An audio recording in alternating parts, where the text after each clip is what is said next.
உலகெங்கும் வாழும் என் இனிய சகோதர சகோதரிகளுக்கு வணக்கம்.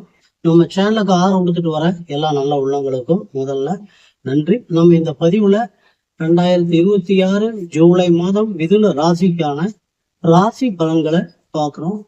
இந்த ராசி பலன்களை முதல்ல நவக்கரனுடைய மாறுதல், அதனால மாறக்கூடிய பலன்கள். இரண்டாவது, மிதுன ராசியில் இருக்கக்கூடிய ஒவ்வொரு நட்சத்திரங்களுக்கும் தனிப்பட்ட முறையில் எடுக்கப்பட்ட ஜூலை மாதத்திற்கான சுப நாட்கள் எது, அசுப நாட்கள் எது, யோக நாட்கள் எது அப்படிங்கிறதையும் நம்ம தனித்தனியாக கொடுத்துருக்கோம். என்னைக்கு சந்திராசம் தினங்கள் அப்படிங்கிறதையும் நம்ம இதுல ஒன்னொன்னும் பார்க்கலாம். முதல்ல ராசி பலன்கள் பார்க்கலாம். மிதுன ராசி நேயர்களுக்கு இது ஒரு ரொம்ப ஜூலை 2026 ஒரு அற்புதமான ஒரு பலன்கள் நடக்க வேண்டிய நல்ல அருமையான ஒரு காலகட்டம். ஏன்னா உங்க ராசிக்கு தர்ம கர்மாதிபதி என்று சொல்லக்கூடிய 9ஆம் இடத்து அதிபதியான சனி பகவான், கர்மாதிபதி என்று சொல்லக்கூடிய 10ஆம் இடத்துல குருனுடைய வீட்டிலே போய் அமர்ந்திருக்கிறாரு. பாதக ஜீவனாதிபதி கர்மாதிபதி என்று சொல்லக்கூடிய குரு பகவான் ராசிக்கு 2ஆம் இடத்துல ஸ்தனஸ்தானத்துல உச்சம் அடைஞ்சிருக்கிறார். அவரே ஜீவனாதிபதி. அப்ப 2ஆம் இடத்துல உச்சம் அடைஞ்சு தன்னுடைய சொந்த வீட்டையே 10ஆம் இடத்தையே பார்க்கறதுனால இந்த இடத்துல அருமையான தர்ம கர்மாதிபதி யோகம் மிகச்சிறந்த அளவில் இருக்குது. சிறந்த ஆன்மீக வேலைகள், கோவில் வேலைகள் செய்யறதுக்கு, மிகச்சிறந்த தன வரவு கிடைக்கக்கூடியதற்கு இதெல்லாம் ஒரு, ஏன்னா தனகாரகனாவே உங்களுக்கு வர்றதுனால, தர்ம கர்மாதிபதியா வர்றதுனால மிகச்சிறந்த யோகம், அற்புதமான யோகம். தடைபட்டிருந்த தனவரவுகள் எல்லாம் வர்றதுக்கு வாய்ப்பா இருக்கு. ஏன்னா 6ஆம் இடத்தையும் ஆயுள் ஸ்தானம், திடீர் அதிர்ஷ்டங்கள் சொல்லக்கூடிய 8ஆம் இடத்தையும், ஜீவனஸ்தானம், தொழிற்ஸ்தானம் என்று சொல்லக்கூடிய 10ஆம் இடத்தையும் குருபார்வை பார்க்கறதுனால கடன்கள் கட்டுக்குள் இருக்கும், எதிரிகள் கட்டுப்படுவார்கள், எதிரிகளால் தொல்லைகள் இருக்காது. அதே சமயம் ஜீவனஸ்தானத்தையே பார்க்கறதுனால, ஜீவனாதிபதி தன்னுடைய சொந்த வீடான ஜீவனஸ்தானத்தையே பார்க்கறதுனால தொழில் வகையில மிகச்சிறந்த ஒரு செல்வ செழிப்பை அள்ளி கொடுக்கக்கூடிய ஒரு மாதம். இருந்தாலும் அவர் உங்களுக்கு பாதகாதிபதியாகவும் வர்றதுனால 14க்கு மேல 14/7 குரு அஸ்தம் அடைகிறார். அப்ப அஸ்தம் அடைகிறப்போ பாதகாதிபதி அஸ்தம் அடைகிறது ஒரு மிகச்சிறந்த ஒரு நல்ல நிலை.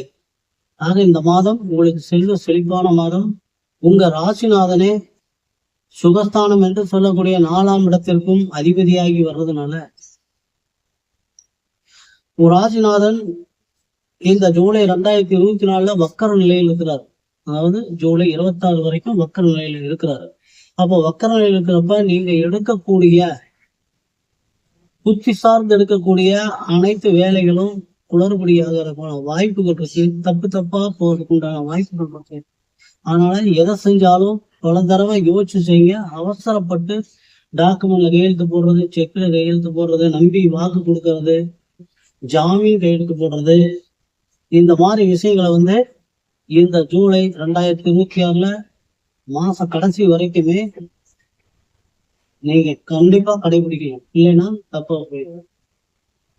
அடுத்து உங்க ராசிக்கு 3ஆம் இடத்திற்கு அதிபதியான சூரிய பகவான் உங்க ராசியிலேயே 16ஆம் தேதி வரைக்கும் இருக்காரு. முயற்சி ஸ்தான அதிபதி உங்க ராசியிலேயே இருக்காரு. 16/7க்கு மேல 2ஆம் இடத்திற்கு போனார். அப்ப முயற்சி ஸ்தான அதிபதி சிறு மாற்றங்களை ஏற்படுத்தக்கூடியவர். உங்க ராசியில இருக்கனால உங்களுடைய புதிய முயற்சிகள் எல்லாம் முழு வெற்றியை அடைய இருக்கின்றன. அதாவது அரசு சார்ந்த தந்தை வழியில கிடைக்கக்கூடிய முயற்சி, இந்த மாதிரி இருக்கக்கூடிய எல்லா முயற்சிகளுமே உங்களுக்கு வெற்றி அடையும். இந்த மாசம் வெற்றி அடையும். உங்க ராசிக்கு சுகஸ்தான பூர்வூனிய புத்திரஸ்தானத்திற்கும் அயன சேன போக விரயஸ்தானத்திற்கும் அதிபதியான சுக்கிர பகவான் உங்க ராசிக்கு 3ஆம் இடத்துல இருக்கிறார். 2ஆம் இடத்துல 4ஆம் தேதி வரைக்கும் இருக்காரு. அதுக்கு மேல 3ஆம் இடத்திற்கு முயற்சி ஸ்தானத்துக்கு போயிடாரு. 5ஆம் இடத்து அதிபதி 3ஆம் இடத்துக்கு போறதுனால குழந்தைகளுக்கு முயற்சி பண்றவங்களுக்கு செல்வாக்கு உயரணும் அப்படின்னு சொல்லி சொந்த செல்வாக்கு உயர்த்திக்கிறதுக்காக முயற்சி பண்றவங்களுக்கு எல்லாம் இவங்களுக்கு ரொம்ப அற்புதமான ஒரு காலம். அதே மாதிரி லக்ஸூரியஸ் தொழில் செய்யறவங்க, ஆடை ஆபரண தொழில் செய்யறவங்க, திரைத்துறையில் இருக்கிறவங்க, கலைத்துறையில் இருக்கிறவங்க, இவங்களுக்கெல்லாம் ஒரு நல்ல ஒரு அருமையான ஒரு நிலை. அவரே விரையாதிபதியா வர்றதுனால கொஞ்சம் பெண்களால வீண் விரயங்கள், வரக்கூடிய வருமானங்கள் எல்லாம் வீண் விரயங்கள் ஆகிறதுக்கான நிறைய சாத்தியக்கூறுகள் இருக்கு. கூடவே 2ஆம் இடத்துல புதன் வக்கரமாக இருக்கிறதுனால முதல் வாரம் ரொம்ப ஜாக்கிரதையா இருக்கணும். 4ஆம் தேதிக்கு மேல உங்களுடைய முயற்சிகள் நல்லா பூர்வீக சொத்துக்கள் கிடைக்கிறதுக்கு உண்டான வாய்ப்புகள், அதுக்குண்டான முயற்சிகள் எடுக்கிறது, தந்தையுடைய ஆதரவு கிடைக்கிறது, இதெல்லாம் ரொம்ப அற்புதமா இருக்கும். பிள்ளையார்பட்டி விநாயகரை நீங்க வழிபடுறது இந்த ஜூலை 2026 உங்களுக்கு மிகச்சிறந்த மேன்மையான பலன்களை கொடுக்கும். அடுத்தது 6ஆம் இடத்திற்கும் லாபஸ்தானத்திற்கும் அதிபதியான செவ்வாய் பகவான் அவரும் விரயஸ்தானத்தில் இருக்காரு. அயன சயனம் போக விரயஸ்தானத்துல அமர்ந்திருக்கிறாரு. இளைய சகோதரர்களுக்கு மருத்துவ செலவுகள் ஏற்படுதும், அவர்களால ஒரு வீண் விரயங்கள் உண்டாகிறதுக்கும், அவரே சத்ருஸ்தானாதிபதியாக இருந்தாலும் குறுபார்வை இருக்கிறதுனால சத்துருக்கள் வகையில இழப்பு இல்லை அப்படின்னாலும் ஒரு சுப விரயங்கள் நிறைய நடக்கிறதுக்கு உண்டான வாய்ப்புகள் இருக்கு. திருமண விஷயமா இருக்கலாம், இளைய சகோதரர்களுக்கு செலவு பண்றது, இது சுப விரயங்கள் அதிகமா படுத்தல அப்படின்னா வீடு விரயங்கள், மருத்துவ செலவுகள் அதிகமா கொண்டாந்து கொடுத்துருவோம். ஏன்னா செவ்வாய் இருக்கிறதுனால விபத்துக்களை கொண்டாந்து கொடுக்கறதுக்கான சாத்தியக்கூறுகள் அதிகமா இருக்கு. சனியினுடைய 3ஆம் பார்வை, சனி பகவானுடைய 3ஆம் பார்வை செவ்வாய்க்கு விழுகிறதுனால வண்டி வாகனங்கள்ல போறப்ப ரொம்ப ஜாக்கிரதையா போயிட்டு வரணும். அதே மாதிரி உங்க ராசிக்கு 9ஆம் இடத்துல பாக்கியஸ்தானத்துல ராகு பகவான் இருக்கிறதும், தொலைதூர கல்வி சென்று படிக்கிறவங்களுக்கு, வெளிநாடு போறதுக்கு முயற்சி பண்றவங்களுக்கு எல்லாம் இது ஒரு அருமையான ஒரு ஜூலை 26 மிகச்சிறந்த ஒரு மாதம், மிகச்சிறந்த தனவரவு மிக்க ஒரு மாதம். சரி, இப்போ மிதுன ராசியில் இருக்கக்கூடிய ஒவ்வொரு நட்சத்திரங்களுக்கும் சுப அசுபங்களை பார்க்கலாம். மிருகசீரிடம் 3-4 பாதங்கள்ல பிறந்தவங்களுக்கான சுப நாட்கள் ஜூலை 2, 5, 9, 11, 12, 13, 15, 17, 19, 22, 24, 27, 29. அசுப நாட்கள் ஜூலை 3, 7, 14, 16, 18, 30. யோக நாட்கள் ஜூலை 24, 27.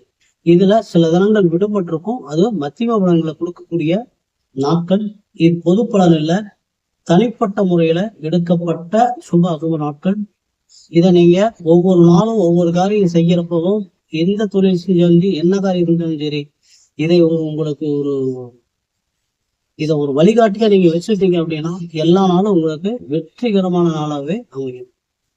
அடுத்த திருவாதிரையில பிறந்தவங்களுக்கான சுப நாட்கள் ஜூலை 1, 3, 6, 10, 12, 16, 18, 20, 23, 25, 28, 30. அசுப நாட்கள் ஜூலை 4, 8, 15, 17, 18, 20. யோக நாட்கள் ஜூலை 25, 28. புனர்பூசம் 1, 2, 3 பாதங்கள்ல பிறந்தவங்களுக்கான சுப நாட்கள் ஜூலை 2, 4, 7, 11, 12, 13, 15, 17, 19, 21, 24, 27, 29, 31. அசுப நாட்கள் ஜூலை 5, 9, 16, 18, 20. யோக நாட்கள் ஜூலை 27, 29. மிதுன ராசிக்கு சந்திராஷ்டம தினங்கள் அப்படின்னு பார்த்தா மாதத்தினுடைய முதல் 2 நாட்களும் மாதத்தின் கடைசி 2 நாட்களும் ஆகிய 4 நாட்களுமே சந்திராஷ்டமங்களாக வருகிறது. நன்றி நேயர்களே, மீண்டும் அடுத்த பதிவுல சந்திக்கும் வரை எல்லாம் உள்ள எம்பெருமான் முருகப்பெருமான் உங்களுக்கு எல்லா வளங்களையும் நலங்களையும் மாறி வழங்கும் என்று வேண்டி இந்த பதிவினை நிறைவு செய்கிறோம். மீண்டும் அடுத்த பதிவில் சந்திப்போம்.